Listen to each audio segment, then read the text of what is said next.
ನಿಮ್ಮ ದೇಹದಲ್ಲಿ ಪಿತ್ತ ಜಾಸ್ತಿ ಇತ್ತು, ಬಾಡಿ ಹೀಟ್ ಇತ್ತು, ಅದ್ರ ಜೊತೆ ಬಿ ಪಿ ಜಾಸ್ತಿ ಇತ್ತು ಅಂತಂದ್ರೆ ಅದು ಏನನ್ನ ಸೂಚಿಸುತ್ತೆ ಅಂತಂದ್ರೆ ನಿಮ್ಮ ಸೂರ್ಯ ನಾಡಿ ಏನಿದೆ ಅದು ಓವರ್ ಆಕ್ಟಿವ್ ಆಗಿದೆ ಅಂತ ಅರ್ಥ.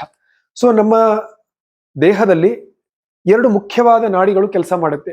ನಮ್ಮ ಬಲಗಡೆ ಏನಿದೆ ಅದನ್ನ ನಾವು ಸೂರ್ಯ ನಾಡಿ ಅಂತ ಕರಿತೇವೆ, ನಮ್ಮ ಎಡಗಡೆ ಏನಿದೆ ಅದನ್ನ ಚಂದ್ರ ನಾಡಿ ಅಂತ ಕರಿತೇವೆ. ಪಿಂಗಾಲ ನಾಡಿ, ಈಡ ನಾಡಿ. ಸೊ ಸೂರ್ಯ ನಾಡಿ ನಮ್ಮಲ್ಲಿ ಅಗ್ನಿ ತತ್ವವನ್ನ ತರುತ್ತೆ. ಅದೇ ಈಡ ನಾಡಿ, ಚಂದ್ರ ನಾಡಿ ನಮ್ಮಲ್ಲಿ ರಸತತ್ವವನ್ನ, ಜಲತತ್ವವನ್ನ ತರುತ್ತೆ.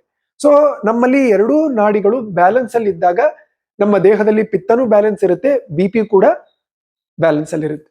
ಯಾವಾಗ ನಮ್ಮಲ್ಲಿ ಈ ಬಲಗಡೆ ಇರುವ ನಾಡಿ ಓವರ್ ಆಕ್ಟಿವ್ ಆಗುತ್ತೆ, ಸೂರ್ಯ ನಾಡಿ ಓವರ್ ಆಕ್ಟಿವ್ ಆಗುತ್ತೆ, ಅವಾಗ ನಮ್ಮ ದೇಹದಲ್ಲಿ ಪಿತ್ತ ರೈಸ್ ಆಗುತ್ತೆ, ಕೋಪ ಬರುತ್ತೆ, ಬಿ ಪಿ ಜಾಸ್ತಿ ಆಗುತ್ತೆ, ಎಲ್ಲ ಸಮಸ್ಯೆಗಳಾಗುತ್ತೆ. ಸೊ ಅದು ಆಗ್ತಾ ಇತ್ತು ಅಂತಂದ್ರೆ ಅದನ್ನ ಬ್ಯಾಲೆನ್ಸ್ ಮಾಡ್ಕೊಳ್ಳೋಕೆ ಈ ಪ್ರಾಣಾಯಾಮ ತುಂಬಾ ಹೆಲ್ಪ್ ಮಾಡುತ್ತೆ. ಇದ್ರಲ್ಲಿ ಏನ್ ಮಾಡ್ತೀವಿ ಅಂತಂದ್ರೆ ನಮ್ಮ ಈಡ ನಾಡಿ ಅಂದ್ರೆ ಚಂದ್ರ ನಾಡಿ ಏನಿದೆ ಇದನ್ನ ಆಕ್ಟಿವೇಟ್ ಮಾಡೋದು.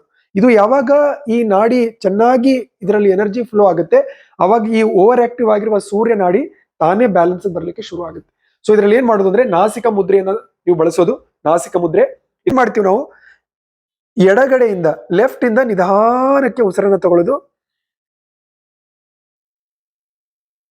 ಅದನ್ನ ಕ್ಲೋಸ್ ಮಾಡಿ ಬಲಗಡೆಯಿಂದ ನಿಧಾನಕ್ಕೆ ಉಸಿರನ್ನ ಹೊರಗಡೆ ಹಾಕೋದು,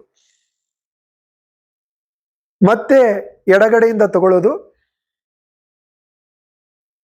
ಬಲಗಡೆಯಿಂದ ಉಸಿರನ್ನ ಹೊರಗಡೆ ಹಾಕೋದು. ಇದನ್ನ ಲೆಫ್ಟ್ ನಾಸ್ಟ್ರಿಲ್ ಬ್ರೀತಿಂಗ್ ಅಂತ ಕರಿತೇವೆ, ಅಥವಾ ನೀವು ಚಂದ್ರ ಭೇದನ ಪ್ರಾಣಾಯಾಮ ಅಂತ ಕರಿತೇವೆ. ಸೊ ಎಡಗಡೆಯಿಂದ ನಿಧಾನಕ್ಕೆ ಉಸಿರನ್ನ ತಗೊಳ್ಳೋದು, ನಿಧಾನಕ್ಕೆ ಬಲಗಡೆಯಿಂದ ಉಸಿರನ್ನ ಹೊರಗಡೆ ಹಾಕೋದು. ಸೊ ಪ್ರತಿನಿತ್ಯ ಇದನ್ನ ಒಂದು 10ರಿಂದ 15 ನಿಮಿಷ ಮಾಡಿ. ನೀವು ಬೆಳಿಗ್ಗೆ ಮಾಡಬಹುದು ಅಥವಾ ಸಾಯಂಕಾಲ ಸೂರ್ಯಾಸ್ತದ ಸಮಯಕ್ಕೂ ಕೂಡ ಮಾಡಬಹುದು, ಖಾಲಿ ಹೊಟ್ಟೆಯಲ್ಲಿ ಮಾಡಿ. ಸೊ ಇದು ಮಾಡ್ತಾ ಬಂದಾಗ ಏನಾಗುತ್ತೆ, ನಿಮ್ಮ ಈ ಚಂದ್ರ ನಾಡಿ ಆಕ್ಟಿವೇಟ್ ಆಗುತ್ತೆ, ಈ ಓವರ್ ಆಕ್ಟಿವ್ ಇರುವ ಸೂರ್ಯ ನಾಡಿ ಕಂಟ್ರೋಲ್ ಬರುತ್ತೆ.